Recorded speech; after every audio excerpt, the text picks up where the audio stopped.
Wednesday morning, I went to the guidance counselor and told her since I was second on the hit list, knowing that there was something going to happen, because there was a girl she was targeting every day at lunch.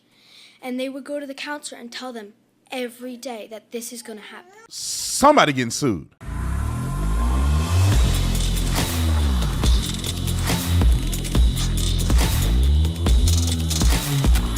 This video is brought to you by TatumStore.com, TatumStore.com. Make sure you get the merch link in the description section. We have all the products, at least some of them we had to take out of stock because they were sold out. We reestablished some of those products, but go on and get it now. Link will be here, and also the discount code will pop up here on the screen, TatumStore.com, TatumStore.com, and my wife's store, Freedom University, Shop Freedom University. She got some freaking, what do they call it? So my wife got some aprons and making cooking great again, which is it's crazy. They're going viral on her store. So the link will be in the description section. Like and subscribe to the channel. Y'all already know what to do. Let's get into this. Ladies and gentlemen, and ladies, I'm going to keep making videos like this because I think it's incredibly important for us to point out what's going on in these schools.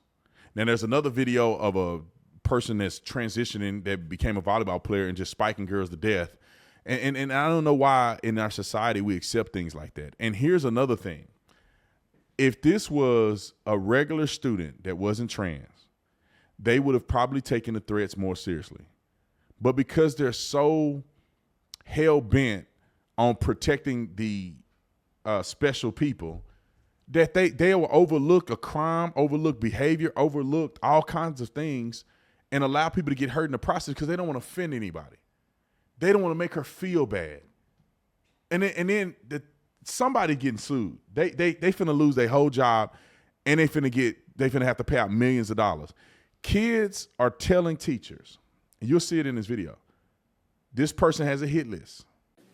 Wednesday morning, I went to the guidance counselor and told her since I was second on the hit list, knowing that there was something going to happen, because there was a girl she was targeting every day at lunch.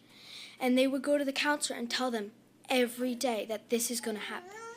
And Wednesday, I went with two others, and each of us filled out a whole paper full of what's going to happen and why it's going to happen. And then I went to chorus and I was told, watch your back. He is going to come for you and this other girl at lunch. And when I was at lunch, I was terrified, and I told Miss Fattori that was happening, and she said, don't worry about it, it's not going to happen. But, early that morning, I was told I was not going to see Mel for the rest of that week.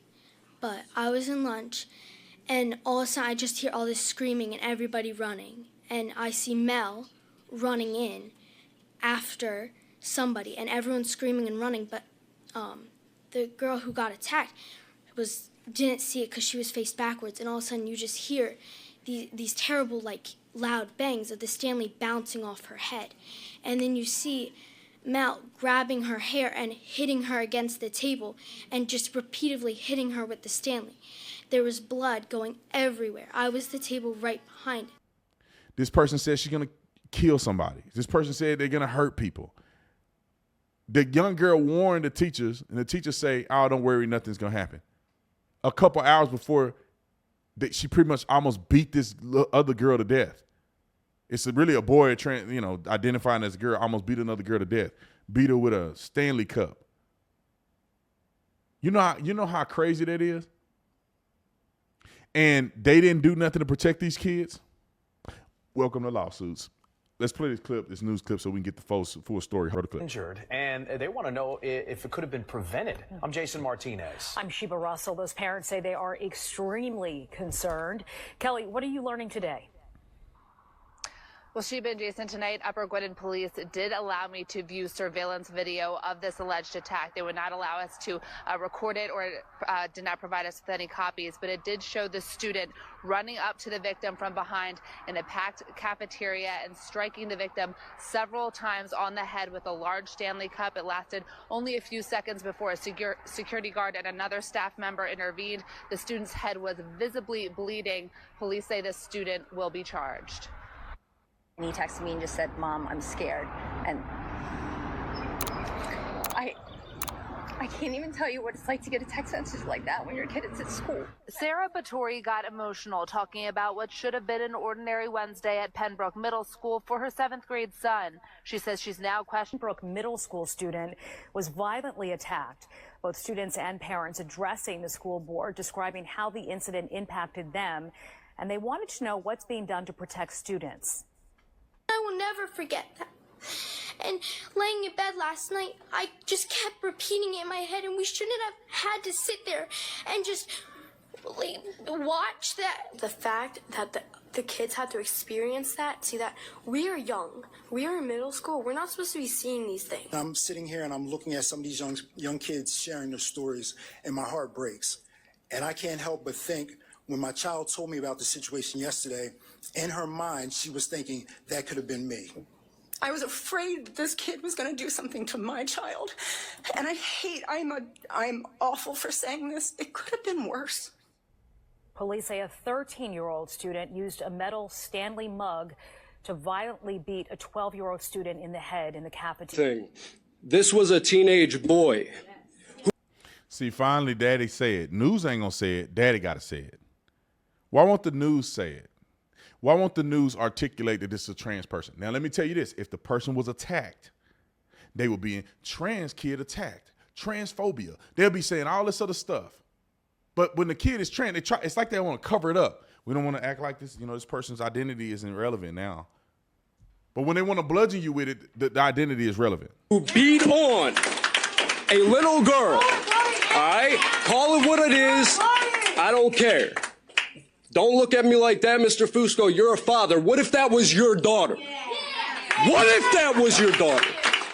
And I'm sorry, I didn't want to be here. I'm here because people reach out to me. I'm here because apparently too many people are afraid to just say that. Men and women are different. All right? Whatever you want to do as an adult, God bless you. That's fine. You have that right.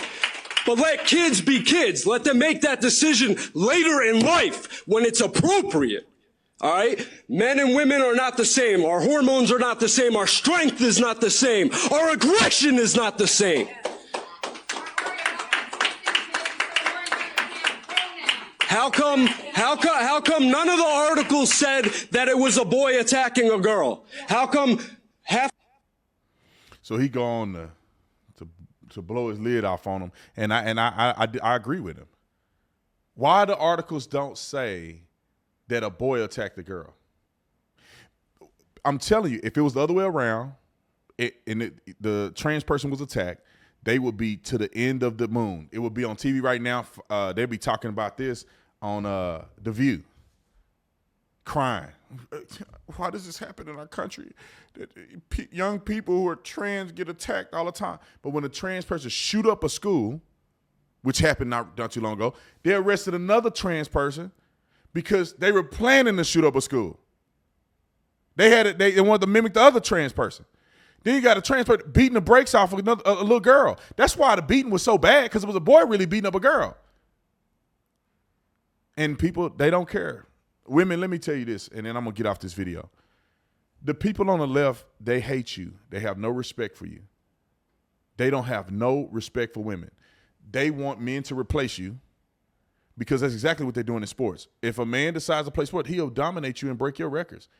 All of the history of women in women's sports is eliminated when a man comes into the sport and break all of y'all records, and they don't care to change it. Joe Biden with the thing with the women, the Title IX or whatever that is. I mean, they want men to be able to go in women's spaces and pull a ding-a-ling out in the locker room and show your daughter off while they take a shower. You know how silly that is, but they don't care about you. They don't really care about you. If they did, they'd be telling you a different story. They'll be protecting young women. Look, when you're grown, you can do whatever you want to do. If you're in a public area, you can do whatever you want to do. But you at a school with young children, they should not be exposed to male genitalia because some kid is confused. They don't care about y'all. Abortions. They want y'all to have abortions on demand because they want you to kill your offspring. They don't want you to, they do not want you to reproduce. Where do you see the abortion clinics at? Inner cities, black neighborhoods, poor neighborhoods. Why? Margaret Sanger, the founder of Planned Parenthood, that's what she made Planned Parenthood for. She made it to eliminate the undesirables. black folks. She was a racist. She was a eugenicist. She believed all the poor people should get rid of their kids so they don't reproduce. That's why they have it available, and they sell it to you as women's health care. No, it's eliminating the next generation of good people that could come through your line. All the black people in the country. Yeah, you're 13% of the population. In 20 years, you're going to be 5% of the population. Because the illegals that come over here, they having 5 and 6 kids. You aborting your kids and celebrating it as health care. All of the black successful people that could have came from you are now dead because you wanted to have a hot girl summer, or you believed the hype and murdered your children. The next Ben Carson, the next George Washington Carver, the next Booker T. Washington, the next, you can go down the list, Paul Laurence Dunbar, Langston Hughes. I don't really like W.B. Du Bois, but W.B. Du Bois. You want to keep going? Martin Luther King. I mean, we can go for a whole, you know, I think Muhammad Ali was very important in the movement. Jim Brown was very important in the movement. I mean, I can go down a list, brother. Madam C.J. Walker, the next great black influencer that changed the world, could have been born, but y'all killed him. And they encourage you to kill him because they don't need y'all to be born. Y'all know, dude. See you on the next one. I'm out.